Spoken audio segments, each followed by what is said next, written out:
Hi there, Lindsay here, the Frugal Crafter. Today we're going to paint some macaroons, or macarons, I guess it's macarons, and raspberries, and it's just so pretty and pink, and oh, it looks so yummy, even though I don't eat that sort of thing, but still, I can paint it, right? It's calorie free if we do that. So I'm going to start off by sketching with a oil pastel here, and these are just inexpensive Pentel ones. You can find all the supplies I'm using today from our sponsor, jerrysartorama.com, and I will have everything linked up below, along with a reference photo, so you can see exactly what I am painting from. So I'm putting in two kind of squashed ovals for a couple macaroons there, macarons. Actually, I'm going to make it a little bigger. Let's do them a little bit bigger so we can get in with a little more detail. And then I want one in the distance, a little bit further back, so I want to make them a little bit, so this one can be a little bit smaller back here. Okay. And just make sure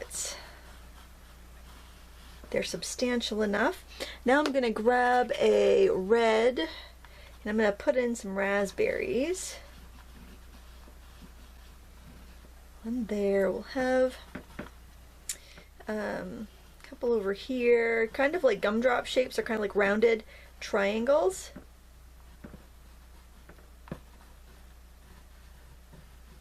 And actually, I do want that macaron a little bit bigger, I think. Lost my pastel. There we go. Yeah, gotta make that a little bit bigger. It is a little bit closer, so.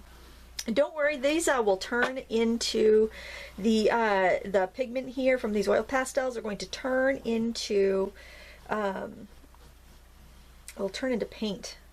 I'll get one more up here. Okay, so that's pretty much the composition. Maybe make these a little bit bigger, and I'm not going to put the leaves in yet because I don't need that detail yet. It would just be kind of smudgy, and I'm going to start by putting in kind of like a little line for it's like kind of like where the counter meets the back of the backsplash on a countertop. I know it's right in the middle. Generally you'd want it a little higher or lower, but I'm going to go with this. I think this is going to work. It is lower in my reference photo, but I'm changing it up a little bit because I wanted that macaron a little bit higher. So that's what I'm going to do. You can do whatever you like. And now I'm going to mix up some colors, and I'm using the Lucas 1862 oils. And the colors I have are titanium white, alizarin crimson. I've got cobalt blue, yellow, permanent yellow light. I have a viridian hue. Actually, it might be viridian. It doesn't say hue. I can check real quick for you if that is the real deal, or no, it's a hue, it's not the real deal. And I've got burnt sienna. So I'm also going to use, I think I'm going to start off with this brush. I've got a bunch of different brushes that I'm using. I am planning on painting this kind of all at once, so I don't really need to add any mediums. I might need to add a little bit of a solvent to this. I'm going to start off by making gray with my cobalt blue. You could use ultramarine if that's what you have, and my burnt sienna. And I'm going to add some white to that. And this will be my shadow color. And I'm going to throw some of that one, a little more blue. I want to cool that down a little bit. And I'm going to throw in some shadows around the objects. And I'm just using, this is a Winsor & Newton brush. I actually just started using the Mimic Hog brushes, which I really like. It's just they have long handles, so I am going to be a little sparing with those because I think it might look like I am kind of like poking you in the eye otherwise. So I'm just trying to fill in the space. It kind of almost looks like a cementy kind of texture, so that's what I'm trying to throw in there.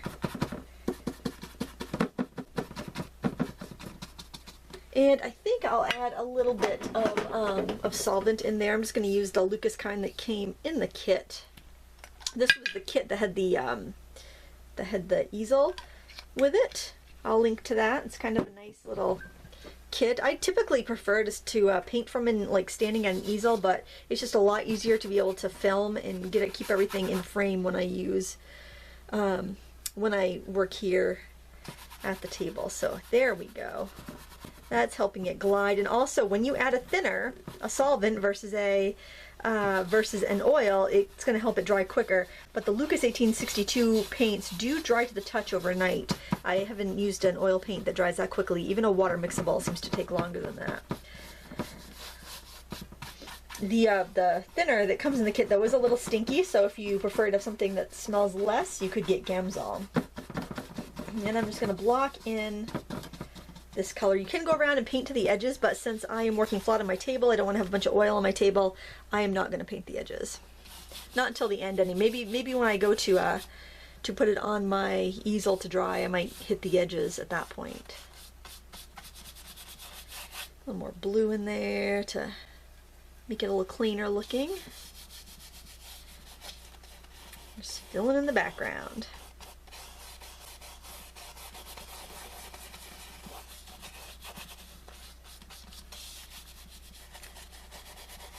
Don't worry if you've lost most of your shadows at this point, because we can bring them back. Or actually, we're going to bring highlights back because it's pretty dark right now.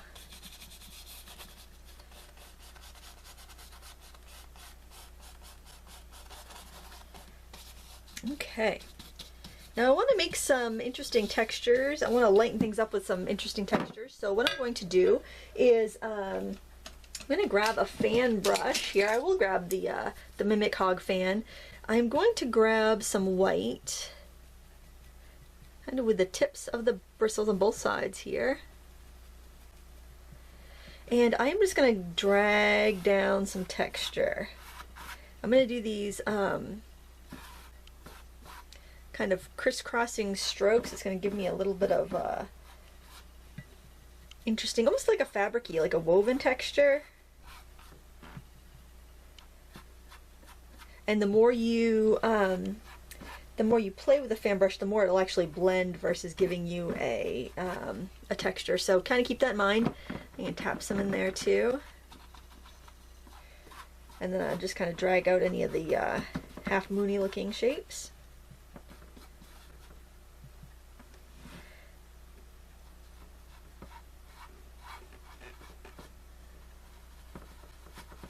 Bring back our tabletop here.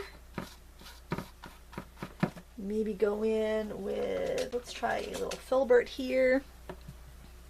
Grab white just on its own, bring back that edge of the table.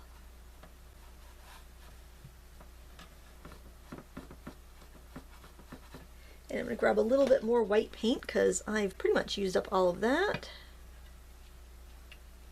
It's always a good idea when you're getting into oil painting, grab an extra tube of white, especially if you're coming from watercolor where you don't use white. You'll be surprised at how useful of a color it is when you're working with an opaque media or a layering media like this.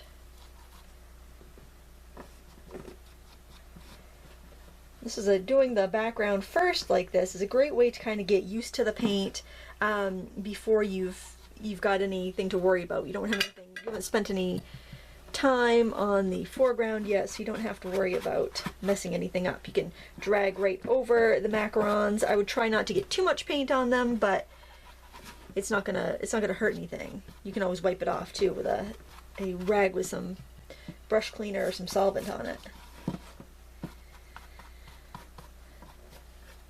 Alright, so that's fine for that for now. And the next thing I'm going to do is mix up a color for the macaroons or macarons. I'm just going to call them both things, so I'll be right half the time. How does that sound? I'm going to grab some white and some crimson here, just a little bit. The crimson's really, really strong. And that makes a beautiful raspberry color. And I'm just going to go ahead and paint the top cookie portion of this one.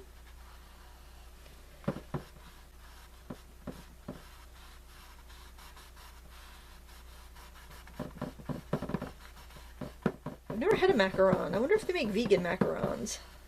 I guess macaroons are those little coconut ball things.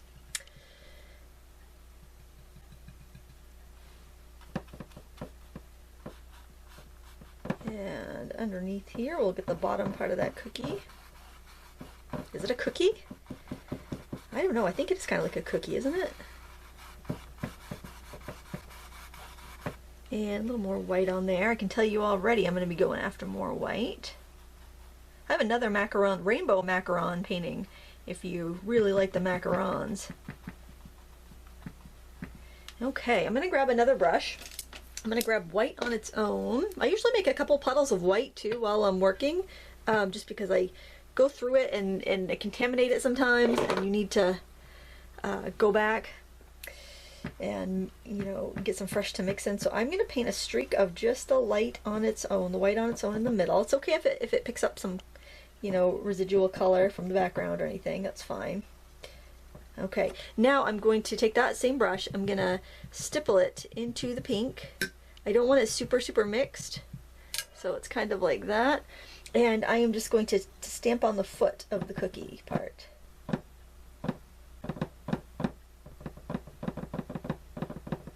My friend Kathy is a baker and she told me that's what it's called, so that's the only reason I know that. This little crumbly part is called the foot.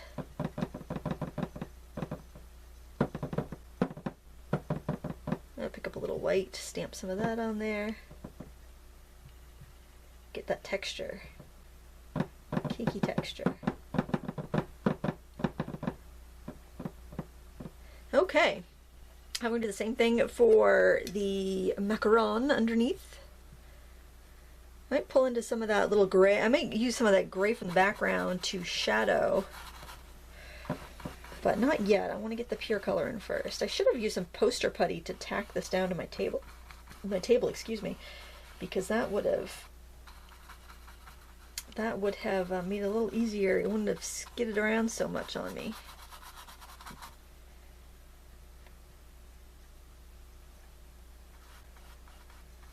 Just blocking in that color. I think my raspberries need to be bigger because they're bigger in the photo in relation to the macarons. I can adjust that when I get to the raspberry portion. Grab some white on its own.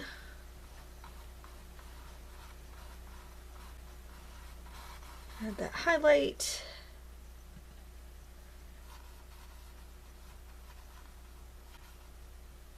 And now grab into some of that blue and gray that I made and get a shadow on this macaroon.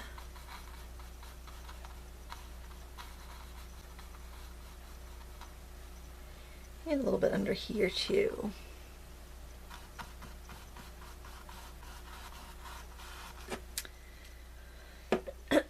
We will go in with white in the center. Actually, you know what? We can't really see the white in the center on that one because they're too smushed together. So I'm just going to dab that in like that. And over here, I'm just going to go ahead and base in this light pink color.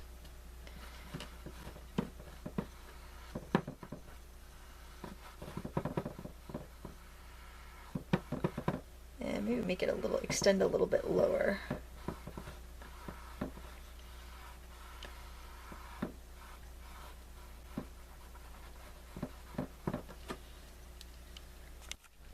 Okay, so quick tip, I'm grabbing some poster putty and I'm going to put some underneath my canvas to stick it to the table so that it won't wiggle while we're painting. I should have done this earlier.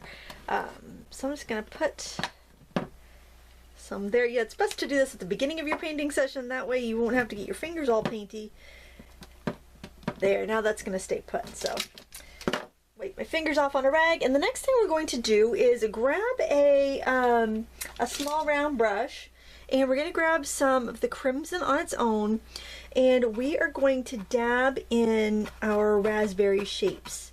Don't be too fussy with this. We might go back in with like a Q-tip, like a cotton swab in a minute, and like highlight. And honestly, sometimes I think less is more when you're doing something like this. If you can just kind of indicate what you're going for, oftentimes it looks better than if you like put a lot of time and effort into it.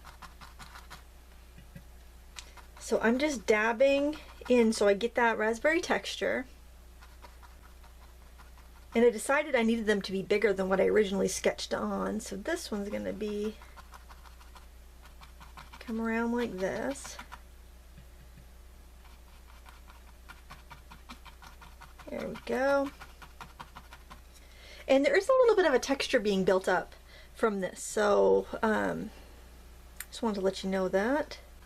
And you do want to overlap the background a little bit because you don't want to have like a like a white halo around the raspberries, or it's going to be difficult because then you need to go back in and fill it in with like your background color, which it's kind of tricky to go in there with a mixed color afterwards and have it look normal.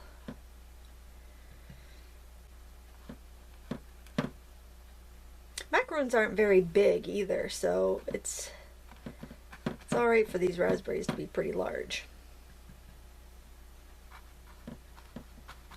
And I'm just going in with the pure color because I know I'll want to go in with other colors later to highlight. I should have done poster punny on under each corner because it wants to wobble on me a little bit.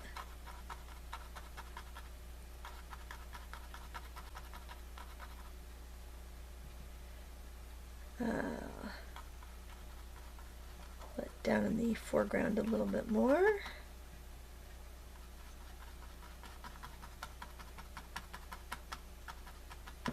Okay, so I've got the raspberries blocked in pretty well, and I am going to grab a Q-tip, and I get the kind of the not so fluffy ones. They're from like the dollar stores. They're usually the plastic kind of sticks in the middle, and those are nice because they don't seem to have as much fluff on them. They're not very great for cleaning your ears, but they're wonderful for this technique. So what I'm going to do here is where I want my biggest highlight, I'm going to start in there.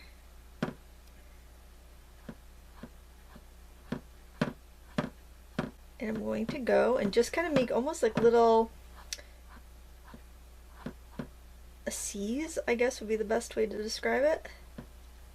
So you end up painting these great like round like sections. I'm just going to slide this up a little bit because I feel like there we got a little off-centered there.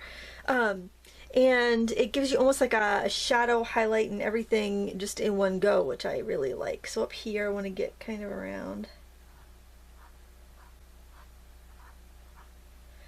the top rim where it would be more highlighted because that's where the stem would be. We're going to go in with a shadow there in a minute, but I just want to kind of get those highlights put in. Actually a pretty quick painting to do, really. You do have to keep reapplying the paint because it gets mixed up with the red underneath. But that also keeps you from getting like, it makes your highlights and details varied a little bit, and that variety looks more natural. And we're going to do this guy over here.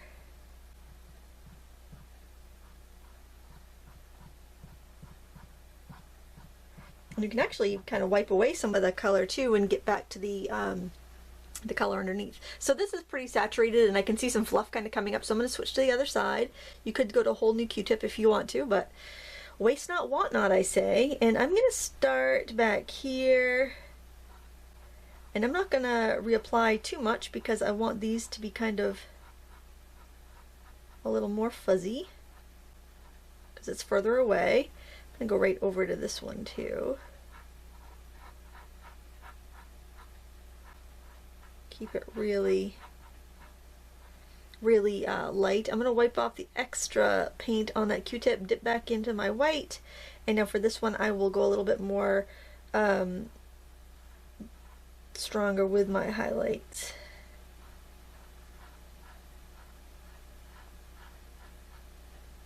By picking up a little bit more color.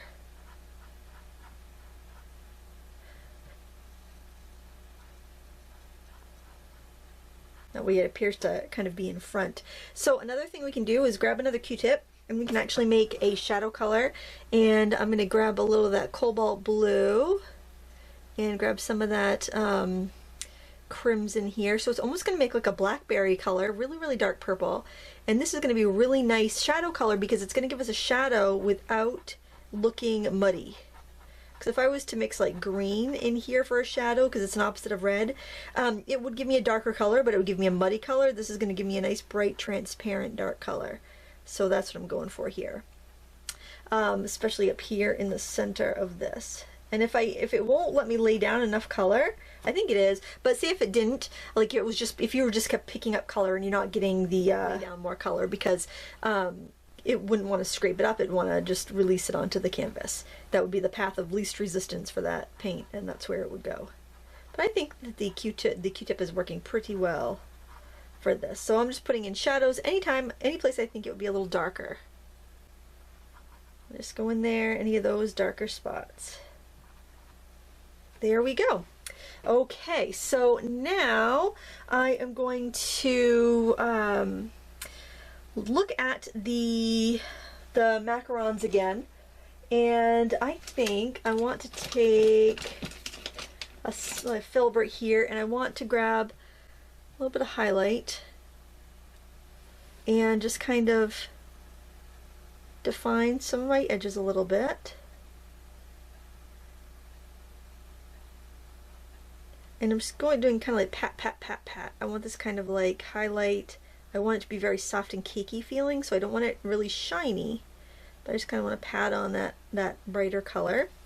And then I'm going to go in with a little flat brush. I'm going to pick up some crimson on its own, maybe even a little bit of that purple that I mixed earlier, and I'm just going to give it a little sliver of that color here on the side to show that, you know, it's kind of tipped to the side. You can see that dimension of the cookie there.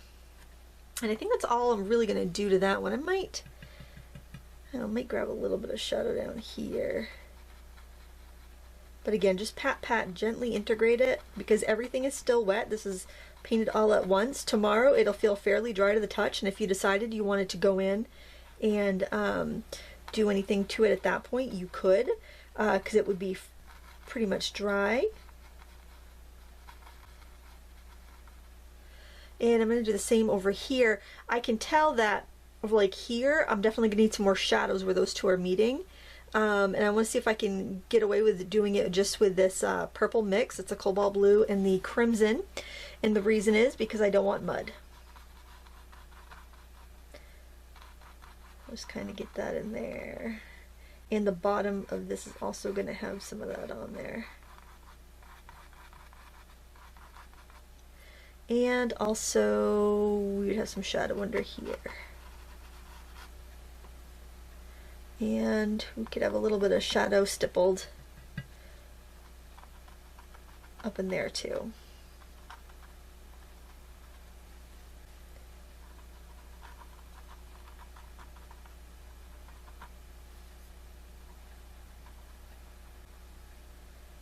And some down here around this cakey bit.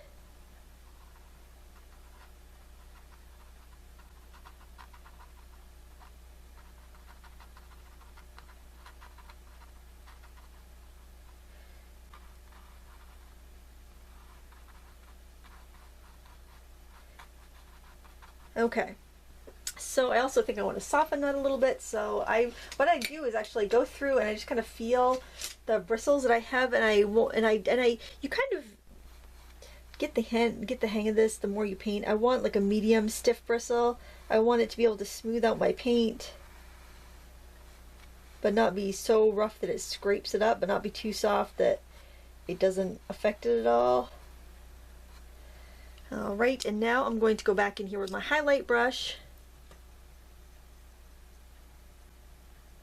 and kind of hit the highlight areas.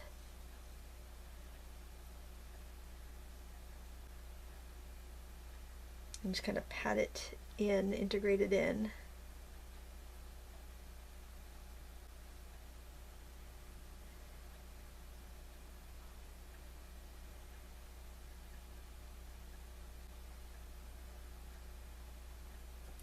And I think I need a smaller brush to kind of tip in some of those highlights. This one's a really kind of loose, stipply one. I think I can do some stuff with the cake there pretty well.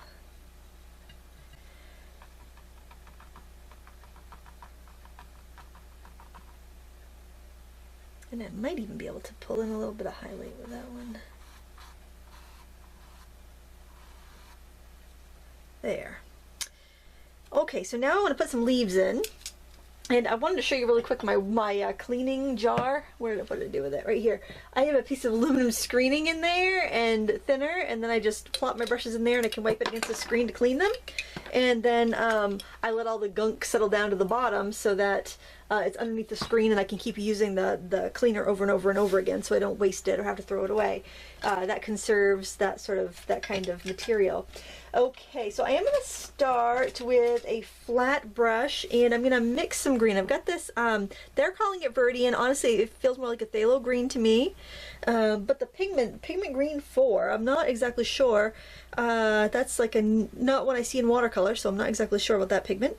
But it's a nice bright green, but I'm adding some permanent yellow light to it to brighten it up. And I am going to get some leaf shapes in here. And I'm just blocking it at this point. Get another little leaf shape here. We've got one there. I'm gonna wipe off my brush because I got a lot of red in that mix. And we've got one coming up over here. So these are mint leaves. I'm just gonna put that there. And let's get a couple up here.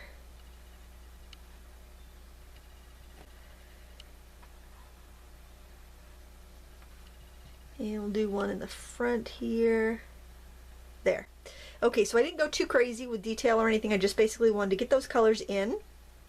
And now I think I want to add in some more shadows around the ground area. So I'm gonna grab a clean brush. So it's handy to have a bunch of different brushes when you're working because with oils, because honestly you might want to stop and clean them well between uses. So just rinsing them in the thinner, you're gonna have a really soggy brush. You might just want to have a fresh brush to go to and then just wash them all at once. So I do keep quite a stash on hand. I'm not going to add any thinner to this because I don't want it to like lift up the stuff I have underneath, but I am going to go in with this kind of purpley mix. I'm sorry, this blue. It's blue and brown, kind of like a gray mix, and add some shadows. So the light is kind of above but slightly over here. So your shadows are below and kind of scooching over to the right. And that's what I want to represent there. Still feel like I want that a little cooler. Looking a little too brown to me. And we'll go underneath there with some shadow. Still need some more blue. That blue gets gobbled up. Cobalt I find is like a weaker blue than ultramarine, so you won't need so much if you're using ultramarine as your blue.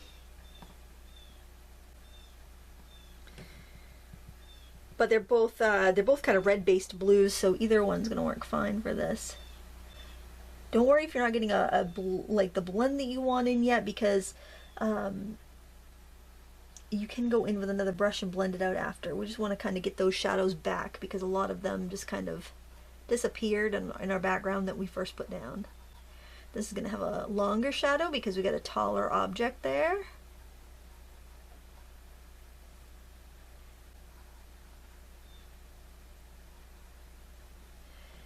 And a little bit right underneath our fruit over here.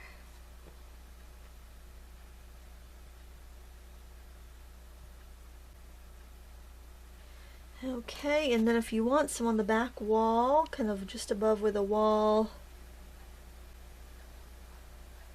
and the counter or table meet, shelf, whatever you want to call it, put that right in there, and you can just kind of drag it up and it will blend in with the wet paint. So if you try to do this part tomorrow after it kind of set up, it might be a little challenging. You might need to add a little bit of linseed oil to it to help it kind of glaze, so you get kind of like a thin veil of color. And if you want, you can save some of that mix and you can do your edges after you've kind of set it somewhere to dry for the night. Maybe set it on a piece of newspaper or something if you don't have an easel to set it on. Because it is nice to have it painted all the way around the edge. That way if you feel like you don't want to, frame it, you can hang it up and it still has a little bit of a finished look. Now I am going in here because I've got this nice gray. I'm going to go ahead and, do a little bit of shading on this the bottom of this macaron where the two are meeting there. That's up to you. If you don't want to mess with it, you don't have to.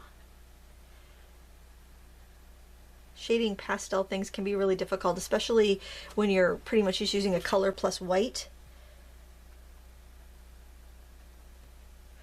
Okay, so I'm going to let this sit for a minute. I'm going to freshen up my green paints, and then we're going to come back and detail the leaves. Okay, on my palette I have put some of the green, some of my yellow, and some of my blue, and that's going to give me a nice range of colors to paint my leaves. Now I've switched to brushes that are synthetic, and these are nice and soft. And the reason why I'm going to softer brushes as I carry on further on this alla prima painting, remember alla prima just means painted all at once, I'm switching to these softer brushes because they're not going to scrape up the paint that I have underneath. They're going to allow me to paint, to gently lay down another layer of paint without disturbing much of what I've already done. So I'm going to start with this filbert, and filbert is like a flat, but it's rounded at the end, and I'm going to make some shadow colors. So I'm going to take my green, and I'm going to take my blue, and since I've used that blue elsewhere in the painting, I know it's going to match.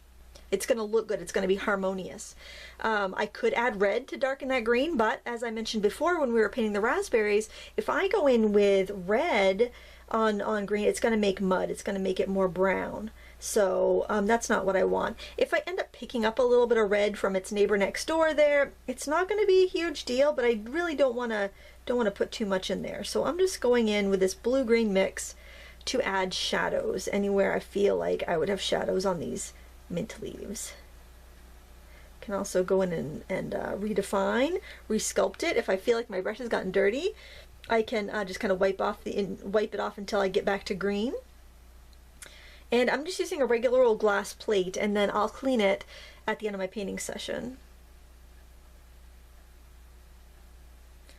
So by using this nice soft brush, I can lay down color without it lifting too much stuff up from underneath. I want another leaf in there too. I can add that in right now. And so I'm just pretty much putting in my shadows. And maybe do a little bit thicker of a shadow back here where I want it to be kind of underlapping there.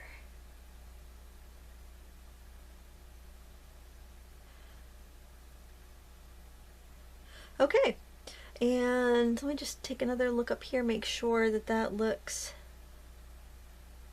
all right. If you do need to wipe out some paint underneath, you can. Like if you had too much red there, too much white, you can. You can wipe it out with a Q-tip. Let me show you here. Like if I said, I wish that leaf went up a little bit more, I could wipe out the color underneath. Basically, I just want to get back to the canvas if I can, and then I could go in and I could put in that green. Put another leaf if I wanted to. Okay, so just kind of keep that in mind. It's another tool in your arsenal when you're painting. So now I'm going to go in with my highlights, and I think I'm going to start off with this. This is a fusion. It's a number 6, I think, number 6 round synthetic. I'm going to grab yellow. I'm going to grab a little bit of green. That green is super strong. I'm going to see what that looks like on its own, but I think I'm probably going to need to add a little bit of white to it. Maybe not. We'll see.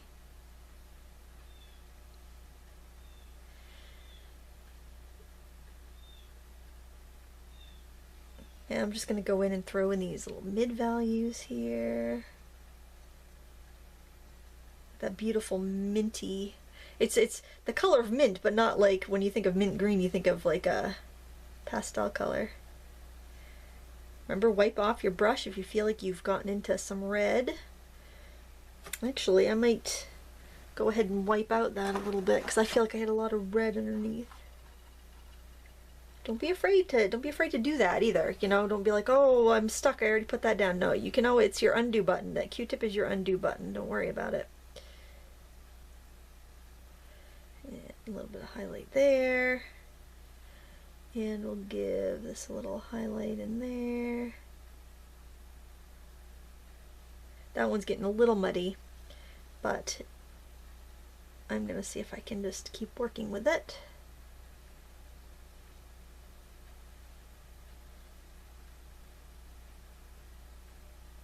Okay, now I'm going to go in with this smaller brush. It's smaller even still, and I'm going to add a little white to it. White is a really powerful color.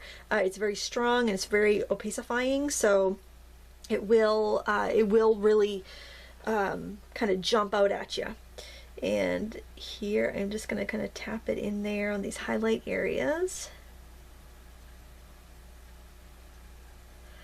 You can just kind of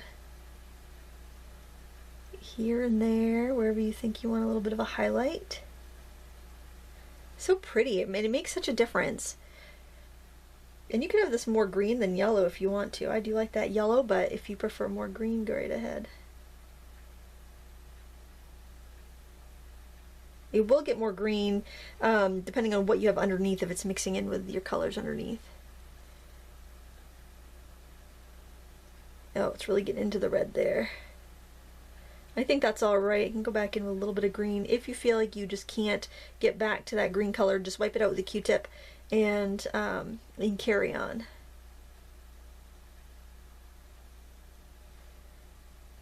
Just wiping off your brush in between colors really helps. And just get a little bit more of that in there. The leaves up on that one were kind of they almost look like they had gone by a little bit. All right, so if you want to go back in and add any more of the more green colors, you can. If you want to add any veins, you really don't see that kind of detail too much in the reference photo, but hey, it's your picture. You can put in whatever you want. I'm going to try to keep it a little bit more impressionistic looking because I am trying to keep this video from being too long, and we're not painting in layers. We're doing this all at once, so you know there's going to be a limit to how much detail we can get. So if you want to go in and add more details to the rest of the picture itself, then you can go ahead and mix up some dark. I've got a purple that I've mixed, added a touch of burnt sienna and a little more blue than purple normally would require. And I'm going to try to put on my deepest shadows here, which would be where these two macarons are touching.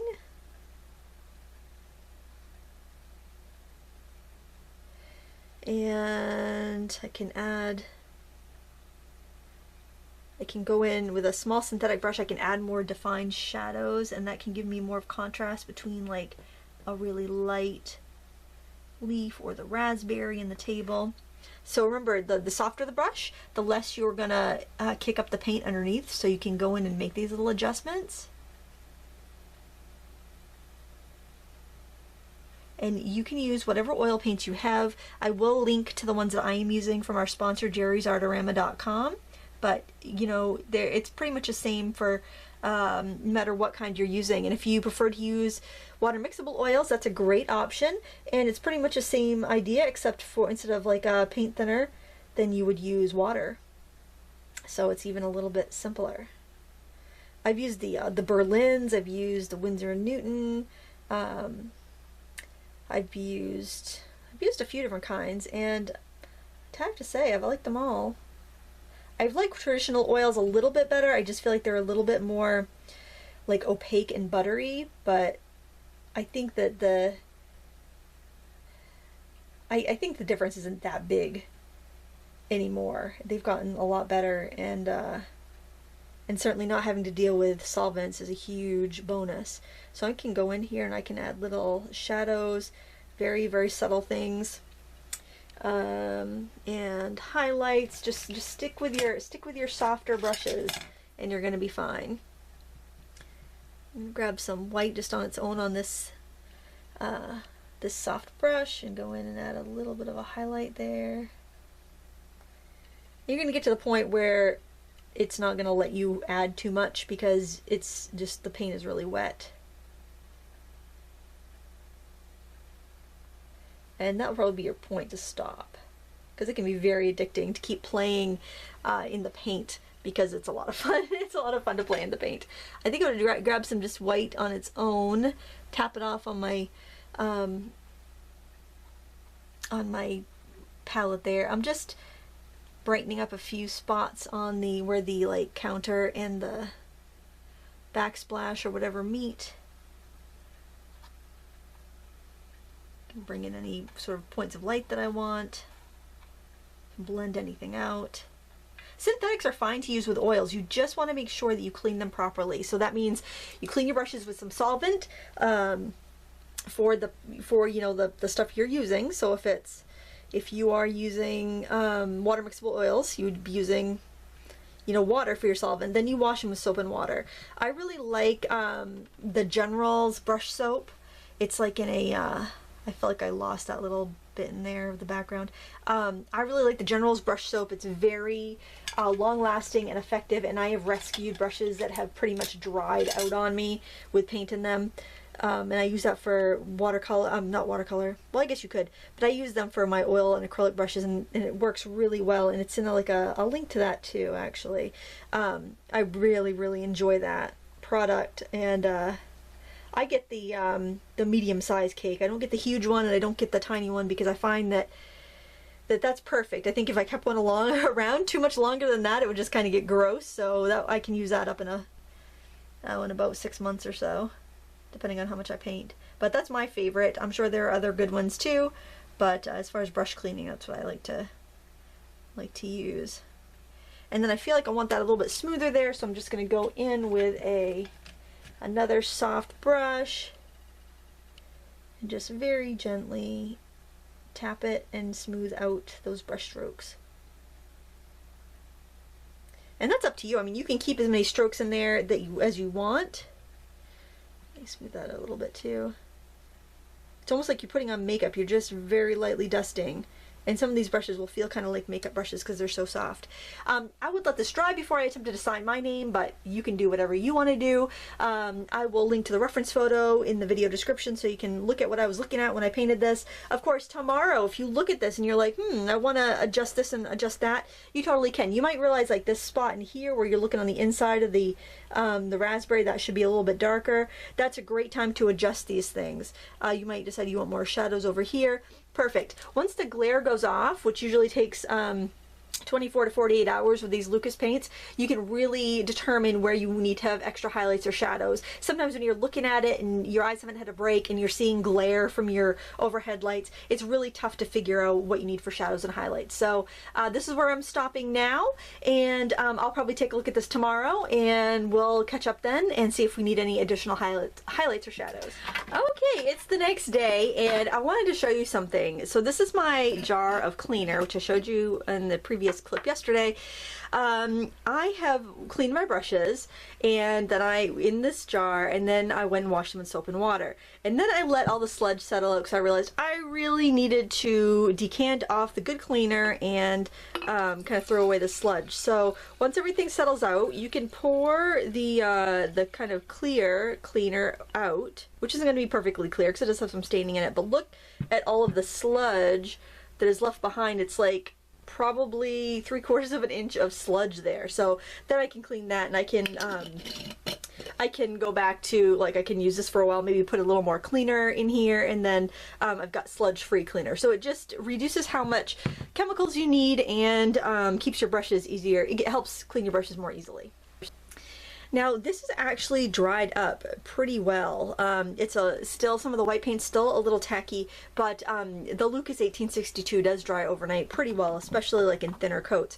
So if I wanted to go and add more on top, which I'm going to do a little bit, I either want to use the paint straight on its own, or I want to add a little oil to it. I don't want to add thinner to it because that's going to make a paint film that's going to dry a little bit slower, and that could actually crack if the paint film underneath is still wet and it's still shifting and like off-gassing. So I'm going to put a few drops of oil on my palette. I don't think I'll really need any, but just in case, it'll be right there. And I'm also going to use more of my softer brushes and my smaller brushes just to, you know, add little bits of highlight and shadow and just kind of some of those details. Now if I want to do like a really soft highlight, what I can do is I can take some of the oil and I can add some of the white paint to it, and this is what's called a glaze. So it's kind of a transparent color, and I could go in and I can give really kind of gentle, not super bright highlights, but I can give like it kind of like that little bit of a warm glow, just a soft glow I should say, not even warm, just soft. Now some of the paint is still wet, So you will see a little bit of like staining on my brush of the pink, but that's fine. I know that if this is laying on top of anything that's already started to dry, it's not going to affect it negatively. This coat I'm putting on now is going to take longer to dry than what I have underneath, and then I'm not going to have any issues with cracking or getting that crackly effect that sometimes you see that on oil paintings, that kind of crazing effect. So any place I feel like I want a little bit more highlight that's just kind of really soft, I'm going to use the oil and white mix, and I'm using a small filbert brush, a synthetic filbert. It's very soft, so it's not going to be, even if the paint is wet underneath, it's not going to mess up the paint. It's not going to really move it around all that much.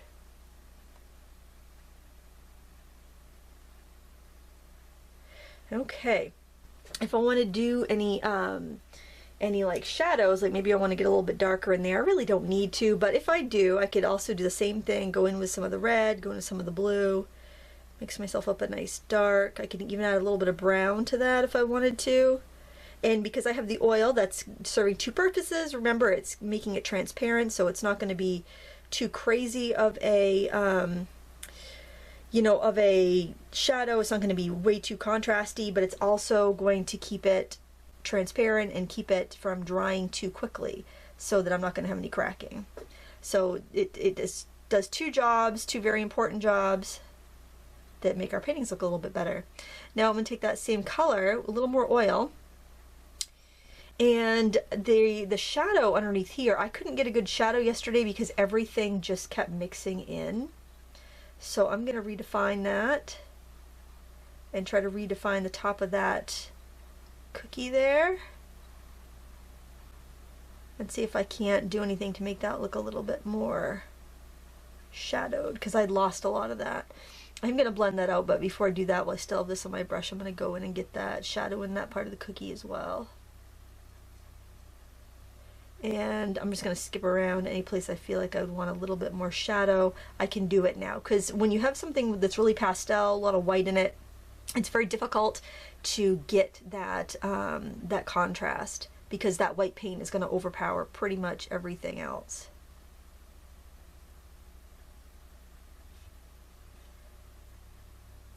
And again, refer to the reference photo while you're painting, because that will show you a lot more detail than what you'll see on a video camera player. Oh, it got a little too dark in there, but I'm not going to worry about that. Now I can go in with a softer brush, and without anything on it, I'm just going to see what I can do for spreading that out. If it doesn't want to spread out, you can add a little oil to it.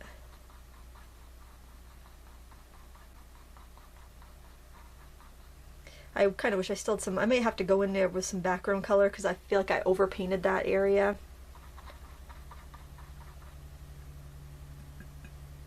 I'll try a little bit of the oil there just to spread it a little bit.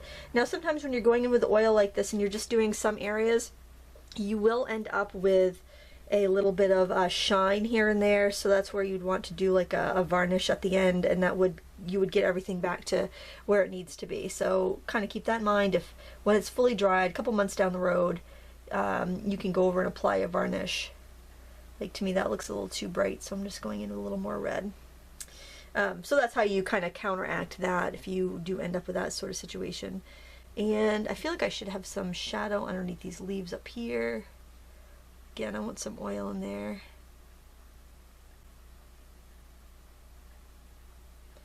Just a little bit of darkness to the right side. And I think that's pretty good. You'd stipple in some there too if you want. So if you want more of a gray, like if I want that icing in the middle to have a little bit of shadow on it, I'm going to do the blue and the brown and a little bit of white, and that will let me get some of that shadowing for the icing because it's way too stark.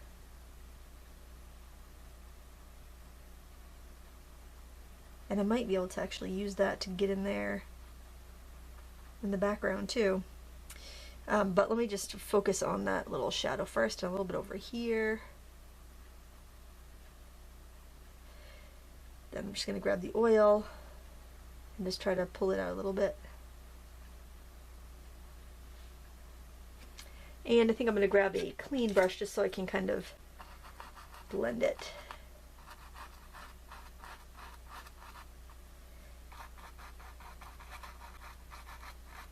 I do like the idea of going into that area and kind of getting back some of that background, because I really feel like I overdid it there. I overdid it with macaroons. That's the nice thing about oils, it's very easy to go back in. Same with acrylics, really. Go back in and fix an area that went a little off. Just try to keep that red out of that mix, basically. And we're just going to do a little bit of finessing on the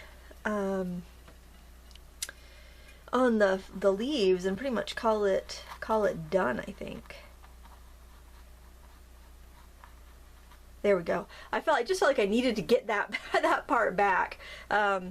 And you know, and I can always look at it in a few days and decide if I need to change anything else. So for the leaves, I am just, again, small brush, just going to do some highlighting pretty much. Grab some white and some yellow and some oil, a little green in there, a little more white.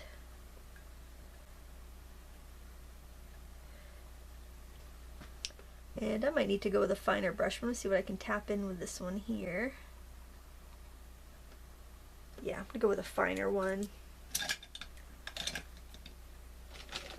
Synthetics work really well for this if you do have a clean one handy.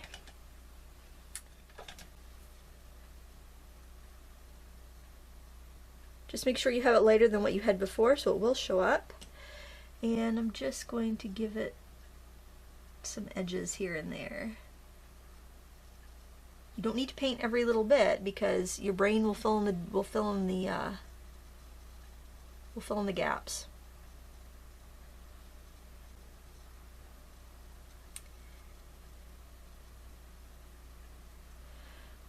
I'm gonna get this little leaf up here. You might need to redraw things a little bit if things got a little funky yesterday when you were painting.